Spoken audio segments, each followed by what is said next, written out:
We're not quite to spring yet, but it's on mornings like this that you can just tell your surroundings are hungry for spring. They're not holding that same amount of cold. They just feel like they too want spring as much as I want spring.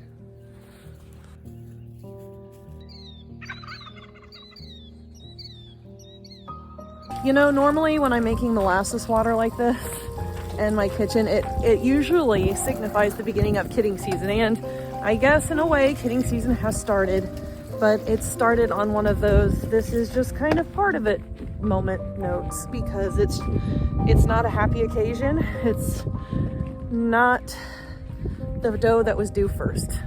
She was due in 3 weeks.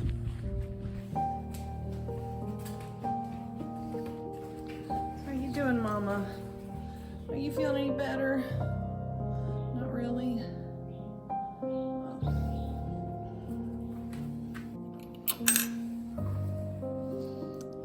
Oh no, another one? Oh, you're miscarrying another one.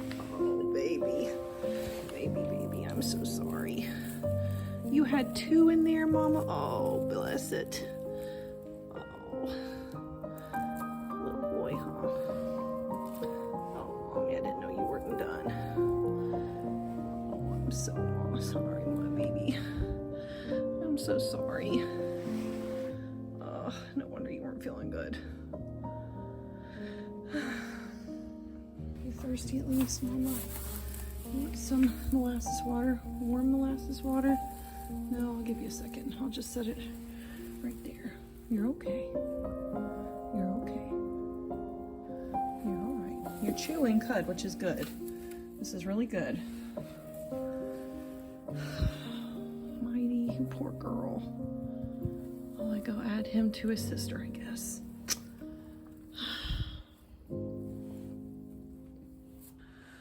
Oh, I didn't expect to see that. She's a smaller doe. Mighty Mouse is small, yet she is very mighty. And well, I'm sorry. I really did not expect to come in on that. So she's small. I didn't think she had 2 in her. I think her ultrasound showed 2, but it was still early enough along, like just based on her size. I didn't really think there were 2 in there. So apparently there are, which is, I mean, that's good. She's deep bodied, but I mean, I guess that's me trying to find like the absolute, trying to find the silver lining in the situation, because situations like this, like, I just have a really hard time, and I really have a hard time sharing with you guys. And the only reason that I am sharing is because it's important to be transparent on our farm. And it's also important to use moments like this, even if they're sad or awful or graphic, to use maybe as an educational tool for somebody else. So I'm going to talk to you guys about why this is both a surprise and not a surprise. So a lot of this stems from the fact that I came into the barn on Saturday morning knowing that there was a chance I was going to be walking into respiratory issues. I say that because it's been going from about 70 degrees during the day to about the low 30s at night. And even though it's sunny here today and it was 74 yesterday, so that means with these temperature changes, it really does open up the door for some respiratory issues to arise in your goats. Sadly, when I came in Saturday, Mighty Mouse was really sick. She had lots of snot. She had a fever. She was spiked to 105 for a fever for goats. Cough, was very wet. When I listened to her breathe, I could hear the crackling in her lungs. She had stool and she looked depressed. Just all of those telltale signs that she had pneumonia. And the thing with pneumonia is that it takes them really fast. So I called my vet and I ran and got some Draxin and dosed her with Draxin. I'm not going to say that Draxin was the reason why she aborted these babies. I'm going to say that she got sick. She was stressed. She lost her appetite. She didn't eat. And in any case, those babies may have already been dead. They may have been a contributing factor to why she wasn't feeling well. That just wasn't apparent just yet. So I did give her Draxin on Saturday to treat the pneumonia, because in these situations, guys, I'm going to pick the doe. I'm going to pick the dough. It really stinks to know that she was 3 weeks away from her due date and she couldn't carry to term because Saturday she came up with pneumonia. And I knew Draxon, while most people were saying, yeah, it should be okay, there's always that chance that whatever you're introducing can still cause an adverse effect. And that's not to say that that is exactly what happened here. Now, if I would have dosed her with dexamethasone, that probably would have induced a labor way ahead of time because dexamethasone is known to do that. So I've got a lot of these what ifs playing in my head right now because I noticed that she was kind of off feed and just acting a little icky, which is normal for goats when they get sick like that. But I just wasn't expecting her to kind of go into labor as early as she did. We came home last night from 4-H and noticed that she was isolated, she was kickstand, and she was pushing. And she actually just delivered today.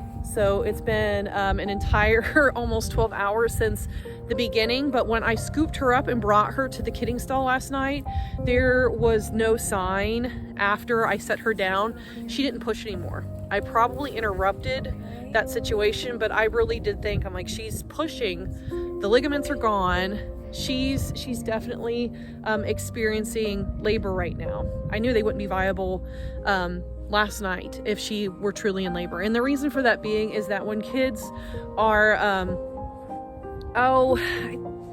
usually 10 days before the due date, there's a lot of development that happens in kids in utero from like week 3 to week 2 to week 1, 1 week away from your kidding date.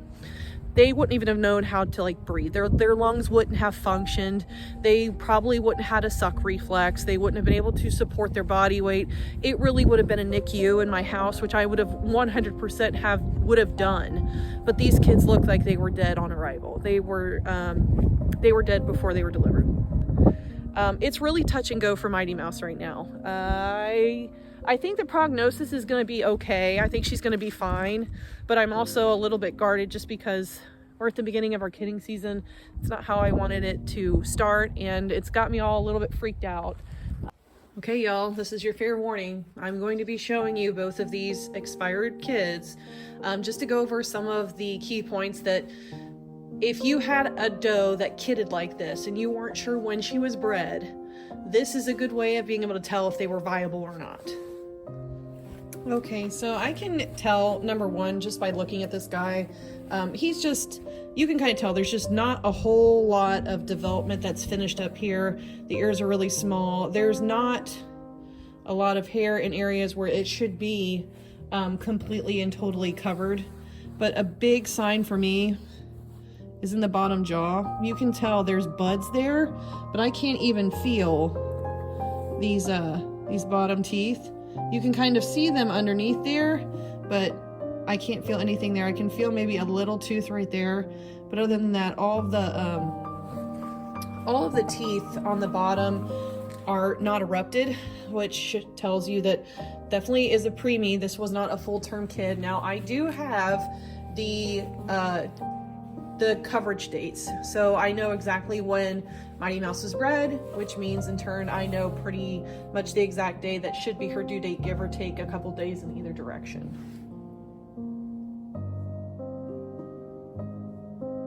So last night I came out, check on Mighty Mouse and give her a shot of Banamine in case, you know, Banamine is an anti-inflammatory and it's a painkiller. So the way that she was acting yesterday, she started to poo last night, which I really did think maybe on top of it she was experiencing acidosis, because when she started pushing and then it just stopped, I thought maybe I was wrong with the labor. And then I started listening for rumen noises and there were no rumen noises and she wasn't pooping, she wasn't doing anything. So I started treating for acidosis as well. She didn't want any interest in any food. I thought for sure, like, we were definitely going to lose her. And this morning, she's eating her food. Now she's not up, which I don't really like that because she is showing some weakness in the legs, which I've been giving B vitamin and thiamine this entire time, like every 6 hours, to combat weakness like that in the legs. But that could also be because technically she was in labor for like 12 hours. She just was in like beginning stages, like I might want to push, I'm not really pushing hard. and not pushing like consistently. So just gonna have to make note of that for when she actually does take. But she's very interested in her food today. Like, she's turning to eat hay right now. She's got grain in front of her. I'm actually gonna leave the stall door open to encourage her curiosity to actually want to get up and to move, because this is a new area. And honestly, with her acting like this, I probably will put her out with the rest of the herd.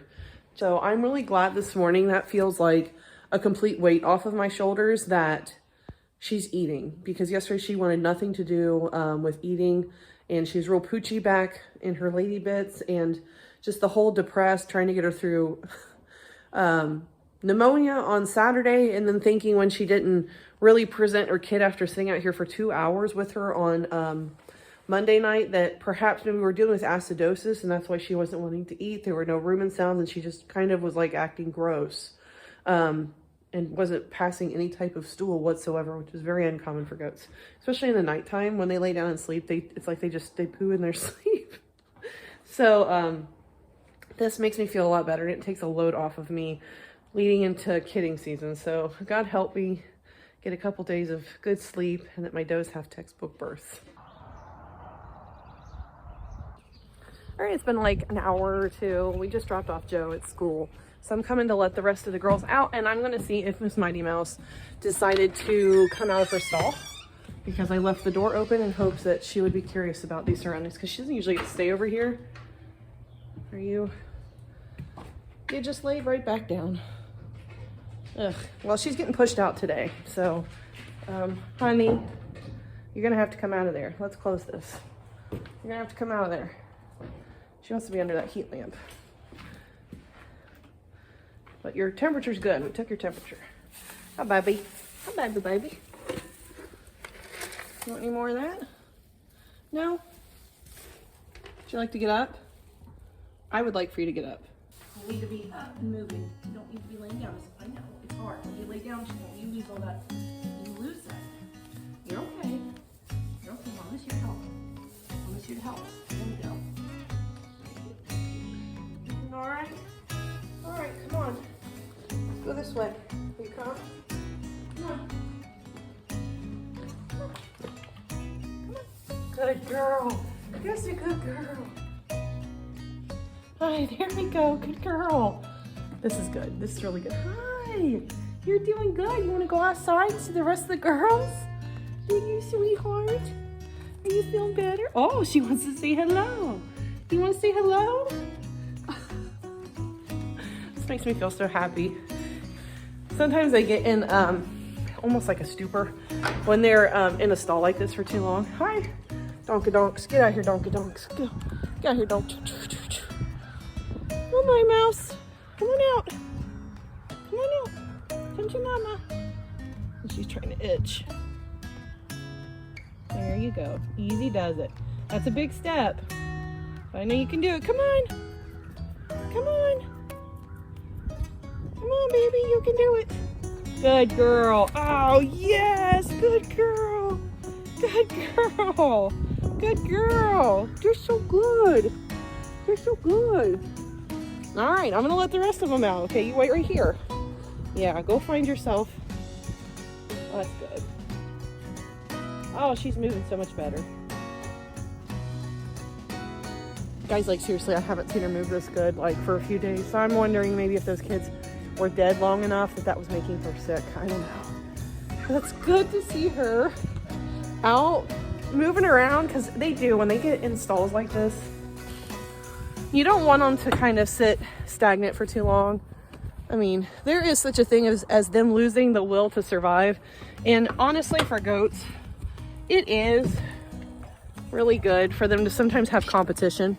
It just encourages them a lot of times to go the extra mile and to fight for their food and get that will back. Sometimes when they're by themselves, it's just like they almost get like super chill and are very complacent with just being still. And we really don't want that. We really want her up moving around with her herd. So I'm glad that she's moving. But we are on baby watch now. We're within 5 days of our first due date. Bonnie is our first girl to go. So I'm watching these girls for sickness or anything like health issues But I'm so glad, guys, I am so glad that Mighty Mouse is turned the corner. I'm not gonna say she's out of the woods yet. So I'm not sure what caused her to get sick on Saturday. I'm not sure if the Dachshund caused her to abort. I'm not sure if those babies were dead for a little bit and that's what made her immune system drop because it was busy battling that. And she was susceptible to the pneumonia or what. So those are those what ifs that are kind of destructive, because no matter what you do, you can't go back and change that. And there's no sense beating yourself up mentally over something that those kids were like, in this situation, those kids were premature. Honestly, the outcome probably would have been the same. It just would have taken more of my time and resources. If I would have gone into pool and they would have been responsive, it would have been an uphill battle. And sometimes nature just has a way of taking care of things. And in these situations, I will always choose my doe. I will always choose the doe over the kids that she's carrying. And I know that that's kind of like a hard part about it, because you think, oh, these little babies, and I don't want to hurt the little babies in utero, but if mommy passes away, then the babies die too, because they would pass away inside of her. So that's when that's destructive. When you know, like, no matter, you made the right choice, but it's full of those what ifs, those situational, like, if I'd have done one or two things different, would the outcome have been different? And you can't know that. There's no way that you can know that. There are things that happen on your homestead and happen on your life that when they happen, they are meant to be discarded. That you just leave that for that is what it was. And I will learn from that, and I will make notes of this so that I don't get caught in a situation like that again. That's how you turn them into constructive what ifs. They're not destructive, because you're going to use them as a tool. You're not going to use them as a whipping stick for yourself. And I'm bad for using my what ifs as a personal whipping stick to just whip, or just whoop up on yourself, when really sometimes things just happen and you're meant to learn from them and discard them and move on and make them constructive. Take them from destructive and make them constructive. So that's what I'm doing here, because now Mighty Mouse she's acting better. I'm still going to be watching her very closely. She's out here eating minerals right now. She wanted to butt a girl. She's actually right here. And I'm gonna watch her so we're not completely out of the woods just yet, but we're getting there, which is good. I need to kind of mark off like one trauma as I move into kidding season. So I appreciate you guys sticking through this one with me. It wasn't what I would have wanted to bring you guys. I don't want to bring you along sometimes on these stressful things, but this also goes to show that prognoses change as the situation changes. I went from thinking she's got pneumonia, treated the pneumonia. No, she's in labor, which she actually was in labor, but she stalled out, whether it was stress or just because like she was a first timer. And thought, okay, no rumen noises, you're stressed, you're not eating. Maybe those pushes are, I need to poop pushes and I can't. So we started treating for acidosis with no rumen noises. And that's just kind of how we went down the line. I only knew like my first assumption for Monday was right when I came out and found that she was in the middle of passing a dead kid. And then again later when she passed a second dead kid. So, well, that's not the situation I wanted. I'm glad to kind of say thank you and move on. You know, I'm glad to say thank you for learning the situation. Thank you that Mighty Mouse is fine and we're moving forward. But, you know, it is what it is. Just try to make sure that you don't let those what ifs take you down a destructive path. Twist them and make them constructive. And if they're meant to be learned from and discarded, make sure you discard them and don't carry them and beat yourself up. A what if shouldn't be a whipping stick. It should be a tool.